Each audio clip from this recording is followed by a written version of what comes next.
Oi, Zaratini, tudo bem? Bem-vindo. Oi, Miguel. Prazer a gente estar com você aí, Yara, a todos que estão nos ouvindo aí. Obrigado pelo convite. Obrigada a você. Miguel, posso abrir com uma pergunta da nossa audiência? Olha só, já chega no paredão. Ó. A André Cristina, agradeço aí o superchat, ela pergunta por que o Lula vetou o PL contra a dispensa de aposentados por invalidez e BPC de pente fino. Não foi ele que prometeu na campanha? O Congresso vai derrubar? Aí eu já queria que você explicasse aí para a nossa audiência, Zaratini, a dúvida aí da nossa foronauta. Bom, o problema aí não é nada contra o BPC, né? O BPC é uma política que foi criada, foi, aliás, ampliada no primeiro governo do presidente Lula. E nós tivemos aí, durante esse período, sempre um número estável de pessoas que estavam recebendo esse benefício. Ocorre que, nos últimos tempos, o BPC, para quem não conhece, ele vale para aquelas pessoas com mais de 65 anos de idade que sejam de baixa renda, né, que recebam na família 1/4 de salário mínimo per capita, né? E também para pessoas que tenham deficiência, né? Algum tipo de deficiência. Então, e também sejam de baixa renda. Então, o que acontece? Nos últimos tempos, tem aumentado muito a inclusão das pessoas com deficiência nesse programa. E, muitas vezes, são feitos laudos através de médicos privados e se obtém liminar na justiça para a inclusão dessas pessoas, né? Então, hoje está mais ou menos 100 mil pessoas por mês que entram no BPC, né? Então, é um número muito alto, né? Nós precisamos ter um certo controle para saber se não está entrando gente que não tem essa necessidade, mas obteve uma liminar na justiça e, consequentemente, passa a receber um salário mínimo por mês. Então, é justo, é correto o BPC, nós queremos manter o programa, mas o programa não pode estar errado, não pode ser aplicado de forma errada, né? Então, precisamos que haja vamos dizer assim, essa palavra não é pente fino, mas que haja realmente um ajuste, né, para ver se, de fato, quem precisa está recebendo. Carlos, hoje foi divulgado sobre o BPC, aproveitando então trazer uma informação aqui, que eu acompanho esse debate sobre o BPC, né, que o BPC se tornou, junto com o Bolsa Família, o principal programa social do país, né? Inclusive, há a expectativa de que o BPC vai superar o Bolsa Família em alguns anos, né? Mesmo com no ritmo que vai. Não, mesmo baixando um pouco o ritmo, que o governo já conseguiu baixar um pouco o ritmo, que estava explosivo, mesmo assim a previsão do próprio Ministério da Fazenda, né? Porque o Bolsa Família, o país está se desenvolvendo, né? Então as pessoas elas vão conseguindo mais emprego, então o Bolsa Família meio que vai estabilizando. Mas o BPC, né, ele vai crescendo naturalmente, porque as pessoas estão envelhecendo. E agora, por exemplo, o BPC Mas o que mais aumenta no BPC, Miguel, não são os idosos. O que mais aumenta são as pessoas com deficiência. Então, esse Sim. Vamos dizer assim, a explosão de pessoas que recebem o BPC, ela se dá por aí, né? Pelo menos essa informação que a gente tem. Aí o BPC em 2024, está pequenininho aqui, mas eu vou ler aqui, ó. Saiu hoje, ó. BPC, o governo gastou 113 bilhões de reais no BPC. Né? Você vê como é um programa grande, né? Houve um aumento, o governo aumentou o BPC em relação a 2023, aumentou 15%. Né? Ele já tinha aumentado muito em 2023, aumentou em 2024, e a expectativa não é cair em 2025. O governo, eu tenho acompanhado esse debate, é de estabilizar, né? Evitar que saia do controle e acaba estourando prejudicando as próprias pessoas que recebem, né? Mas, ô, Zaratini, o que você achou dessa coletiva do Lula hoje, né? Uma nova forma de comunicação? Qual é a sua avaliação? Olha, eu acho que é muito importante o presidente se comunicar diretamente com a população, né? Isso dá mais confiança para as pessoas, isso dá mais assertividade do governo. Então, eu acho que está indo bem por aí, né? Eu vi a defesa que ele fez do Haddad, foi muito importante, porque os ataques que o Haddad vem sofrendo, né, tanto do mercado, que aí se dá pela forma silenciosa, mas a especulação que vem sendo feita na economia. E agora um ataque frontal do Kassab, né? Então, isso precisa ter uma resposta, e o presidente Lula deu essa resposta mostrando a confiança que ele tem na política econômica que o Haddad vem conduzindo.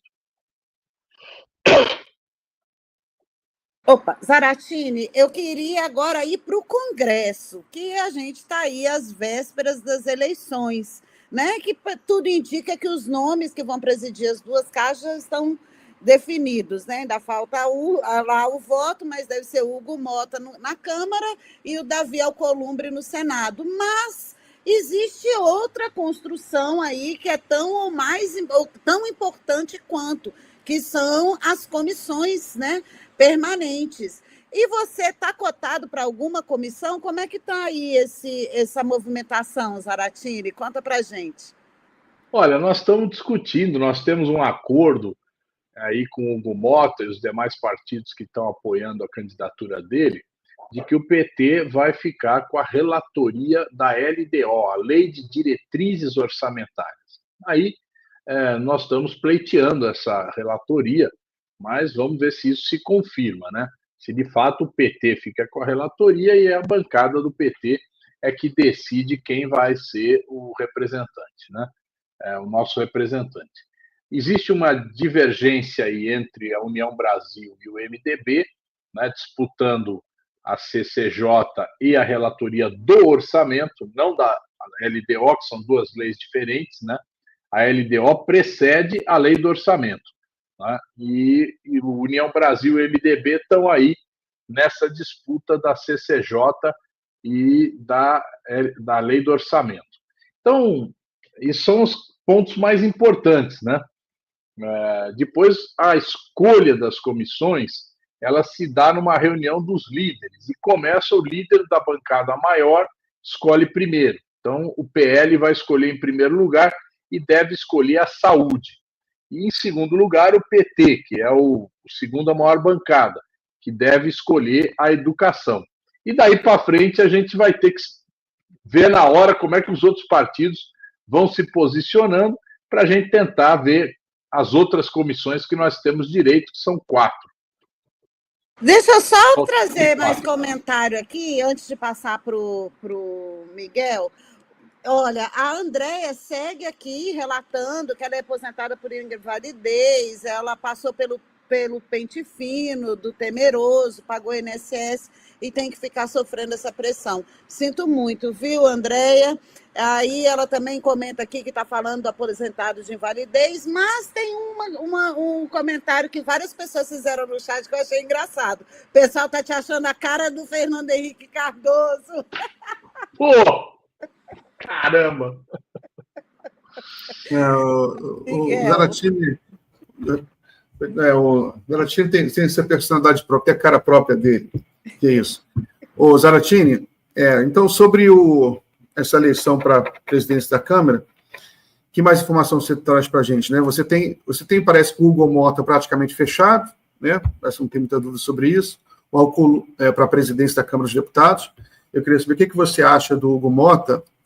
Eu ia perguntar do Alcolumbre, mas é melhor a gente fechar só no Hugo Mota, para não dispersar. Olha, o que você acha dele? A minha opinião, o Hugo Mota é um deputado do campo conservador, né? Vamos dizer assim, da centro-direita, né? Porque agora nós temos que distinguir a extrema-direita da centro-direita. Ele é daquele, vamos dizer assim, de uma elite, né? Lá da Paraíba, né? É uma elite econômica. Ele é um defensor das empresas, da política empresarial, né?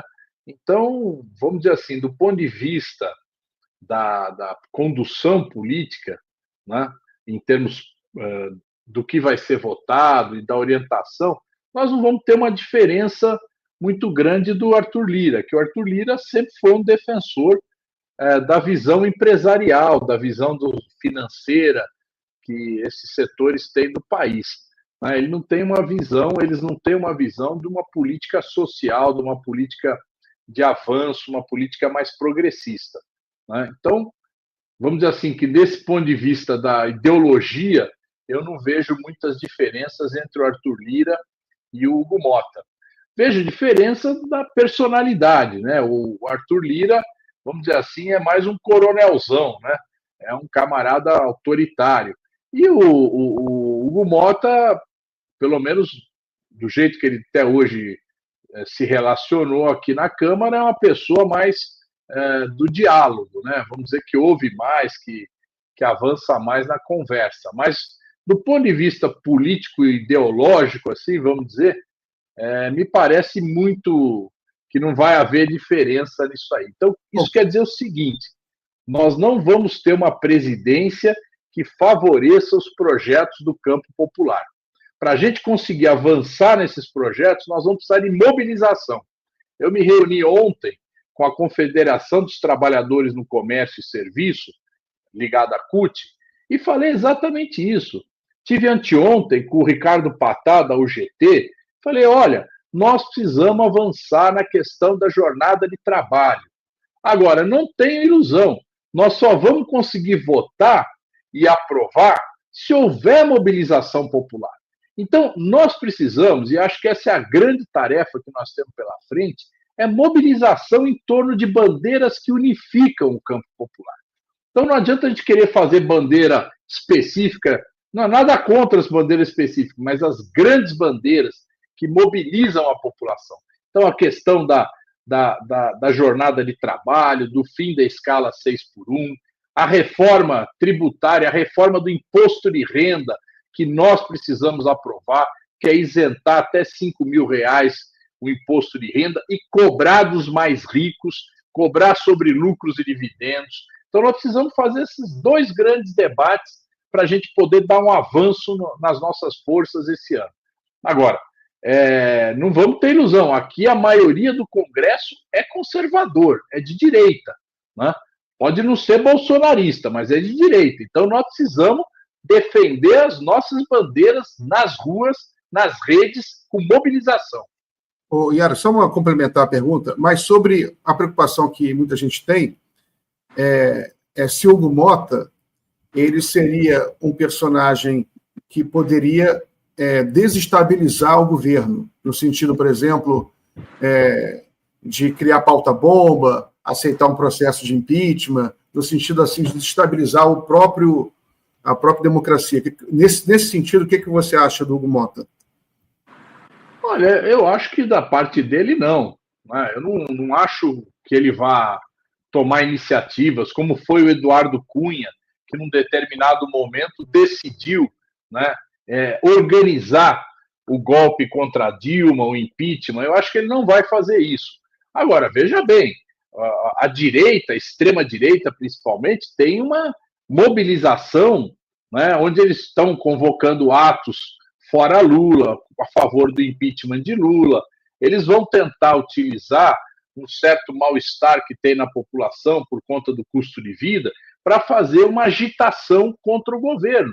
Então, evidentemente que nós temos que fazer a nossa mobilização a favor das nossas bandeiras. Nós vamos ter um primeiro semestre de muita agitação no país. Não tem ilusão, não. Nós vamos ter um enfrentamento muito forte nesse primeiro semestre, e janeiro mostrou isso já. Nós estamos terminando janeiro e nós vimos que janeiro não foi brincadeira. Zaratini, eu tenho uma impressão de que, diante da iminente prisão de Bolsonaro, essa tropa bolsonarista no Congresso vai se assanhar, como já está assanhada. Inclusive, em pleno recesso, já estão aí até coletando assinatura para um impeachment. E aí, a gente, como é que do lado de cá a gente pode colaborar aí com o campo progressista, que já é tão mirradinho aí no Congresso, Zaratini? Olha, nós precisamos fazer a nossa luta, é isso que eu quero dizer. Né? Nós não podemos ficar reagindo, simplesmente justificando e reagindo a todos os ataques que eles fazem ao governo. Eles vão fazer ataque todo dia. Todo dia tem uma. Né? Todo dia é uma coisa que eles amplificam, distorcem e amplificam. Agora, a gente tem que colocar nossas bandeiras, nós temos que começar a fazer a nossa luta. Né? Nós não podemos achar que nós temos que só ficar respondendo, nós temos que avançar. Né? Quem joga recuado toma gol. Nós temos que avançar, nós temos que ir para cima. Né? Nós precisamos ir para cima do Congresso, colocando a necessidade de votar os nossos projetos. É isso que é fundamental agora. Né? Então, a sociedade brasileira precisa se unir, né? A sociedade progressista se unir em torno dessas questões. Tem outras questões que são relativas à democracia. Então, por exemplo, o projeto de lei de controle das fake news, né, tem que voltar à pauta. Nós temos que discutir isso. Nós precisamos ter controle sobre as big techs, principalmente agora que elas se posicionaram politicamente, onde o Elon Musk virou um agitador de campanha, está, né, se metendo na eleição da Alemanha agora, né, o Zuckerberg acabou com o sistema de controle, né, interno que eles tinham de fake news, acabou com isso, e a coisa vai indo assim. A Amazon, o Google, estão todos lá do lado do Trump. E o Trump, que na verdade deu esse ânimo para a extrema-direita. A vitória dele nos Estados Unidos deu um ânimo à extrema-direita. Agora, olha só que interessante, né? Começou a deportação de brasileiros. Então, isso está sendo uma coisa que está magoando o povo brasileiro. Pô, ninguém suporta ficar vendo brasileiro sendo preso, tratado como bandido, né? Colocado no avião com algema, com corrente. Né? Isso é uma indignação. Então, as pessoas no Brasil estão começando a entender, não estou falando desses bolsonaristas, não, mas o povo está começando a ver o que é o governo Trump.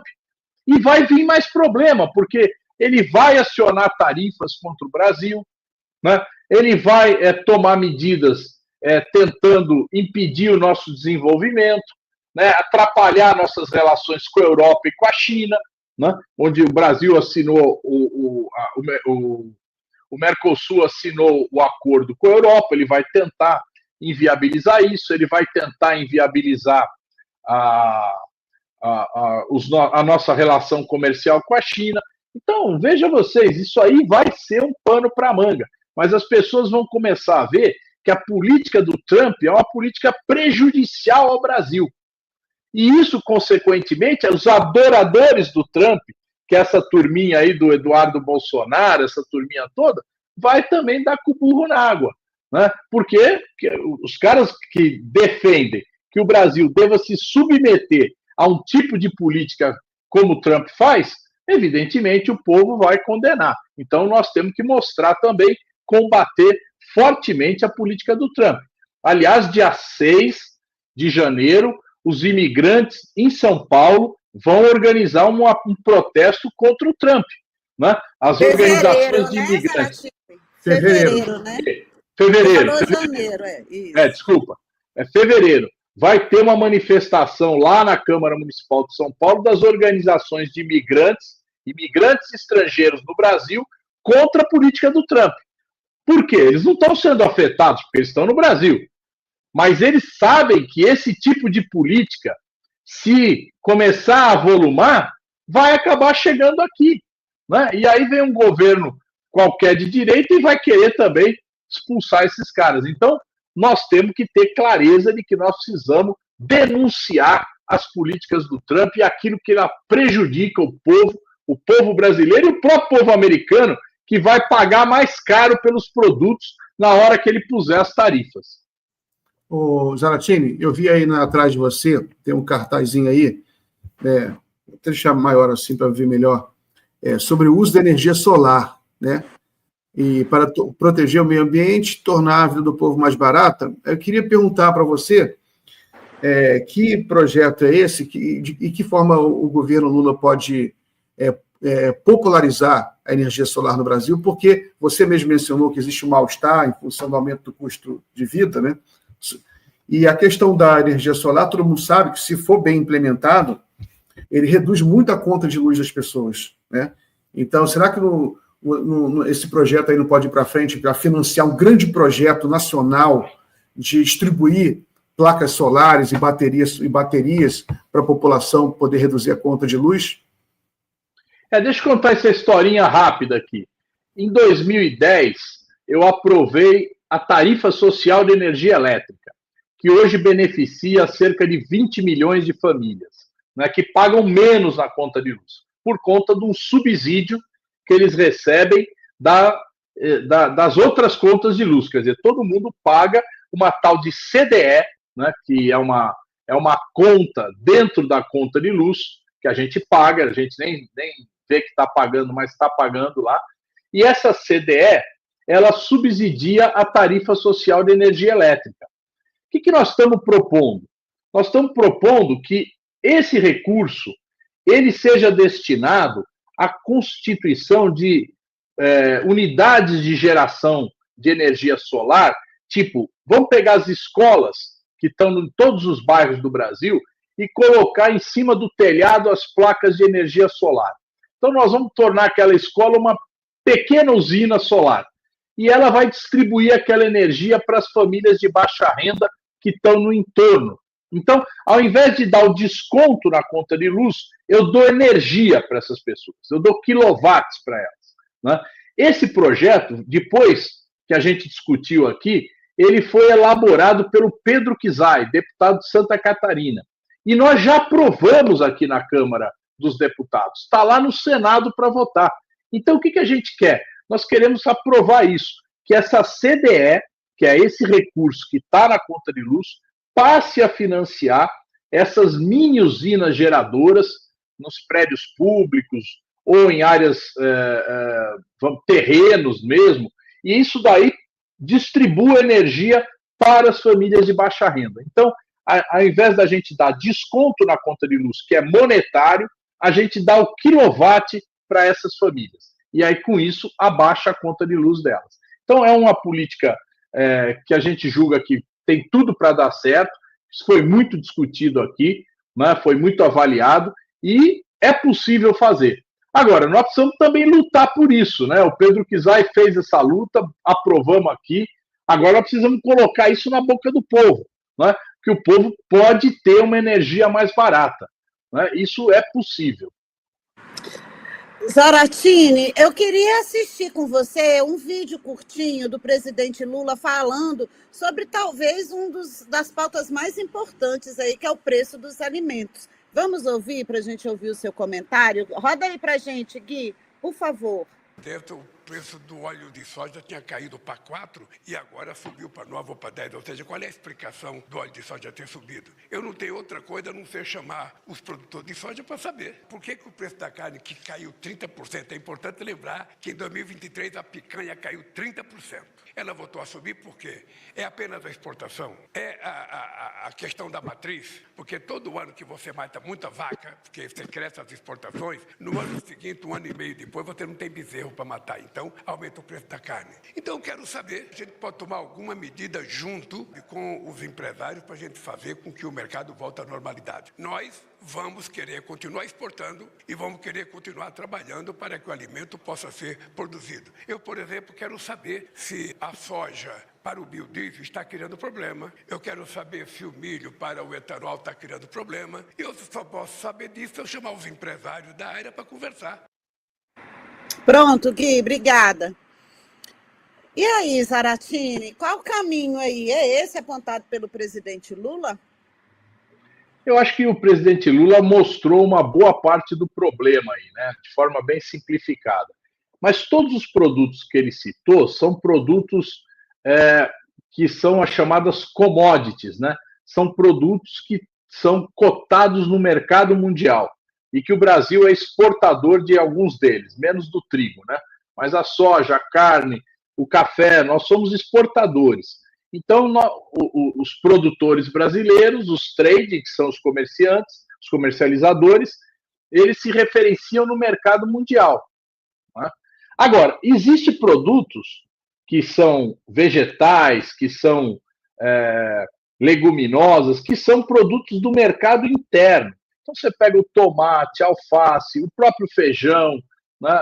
O arroz, de certa forma, né? São produtos que são produzidos no Brasil e vendidos aqui no Brasil. Não tem muita exportação, não tem.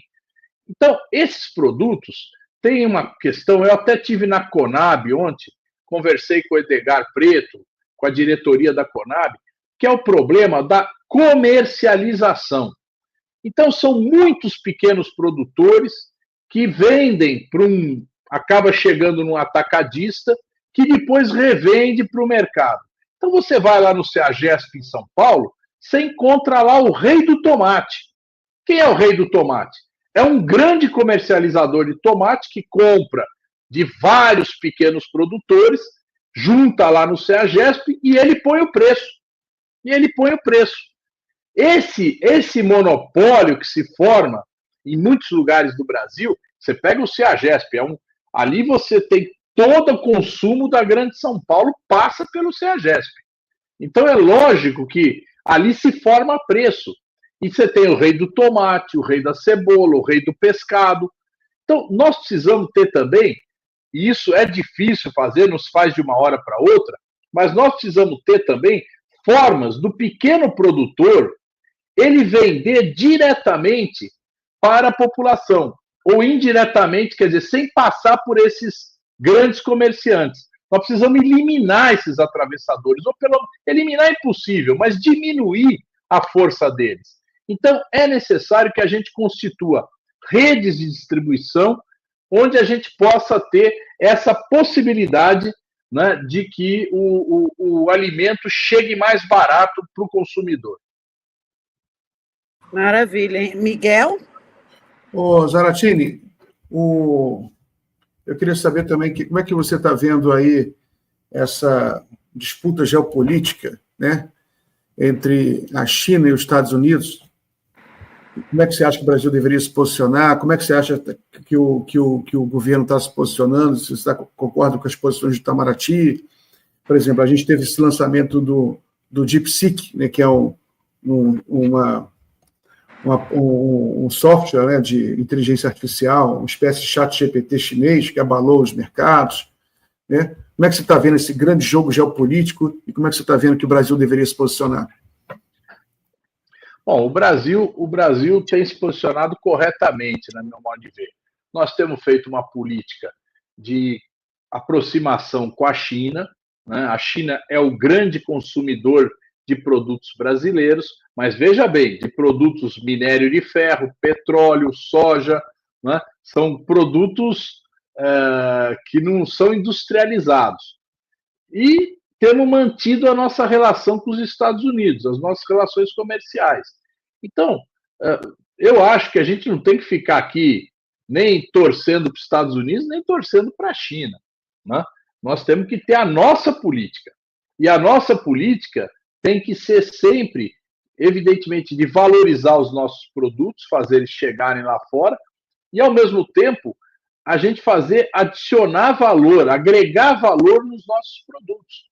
Então, nós precisamos não só vender minério de ferro para a China, mas precisamos também vender aço. Né? Nós precisamos não só vender petróleo, mas nós precisamos vender derivados de petróleo. Né? Então, isso depende do quê? De um trabalho longo que a gente tem que fazer de ter o aço com preço barato, para chegar lá na China e conseguir competir lá dentro. Né? Nós precisamos ter derivado de petróleo com preço barato, para chegar lá. Nós precisamos ter uma indústria que produza a preços competitivos na China, nos Estados Unidos, na Europa. Então, nós precisamos avançar a nossa indústria. Né? Nós precisamos entrar nesses mercados com produtos industrializados. Então, o Brasil tem uma tarefa gigante, que é se modernizar. Né? Nós não queremos fazer isso, inclusive, sem rebaixar salário. Ao contrário, nós queremos valorizar os salários. Então, esse ajuste, essa melhoria, essa competitividade da indústria brasileira, ela tem que se dar pelo aumento da produtividade, por novas tecnologias, né? E não por rebaixar salário e retirar direitos dos trabalhadores. Ô, Zaratini, muito obrigada, é sempre bom ouvi-lo, volte sempre, boa sorte lá na composição dessa nova legislatura lá na Câmara, espero vê-lo em uma comissão permanente importante lá, porque a gente precisa, viu? Joia. Obrigado, Yara. Obrigado, Miguel. Obrigado a todos que participaram aí. Abraço. Tchau, tchau.